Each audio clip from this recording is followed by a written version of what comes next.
কোন সংবিধান? এটা আওয়ামী লীগের তৈরি করা সংবিধান, তার নিজের স্বার্থে, দলের জন্য। এই সংবিধানকে কেটে আর 1/3 তারা করেছে শুধু একজন ব্যক্তির জন্য, এবং যেখানে কোনো প্রশ্ন করা যাবে না, কোশ্চেন। সংবিধানকে ব্যবহার করে বারবার মানুষের উপর অত্যাচার করা হয়েছে। সুতরাং এই সংবিধান যেই সংবিধান মানুষের কথা বলে না, সংবিধান যেই সংবিধানে মানুষের ইচ্ছার প্রতিফলন হয় না, মানুষের ভবিষ্যৎ দেয় না, মানুষের প্রোটেকশন দেয় না, সেই সংবিধানকে মানুষ ছুঁড়ে ফেলে দেবে।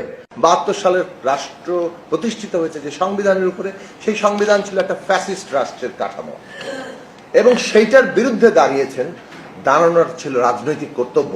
সেই কর্তব্যের ডাকে সাড়া দেওয়া এই দেশের ইতিহাসে যদি কোনোদিন গণতন্ত্র প্রতিষ্ঠিত হয়, তারা বাংলাদেশে সত্যিকার বীর হিসেবে এই দেশে মর্যাদার আসনে আসীন হবেন। আর যারা আপোষ করেছিলেন তাদের স্থান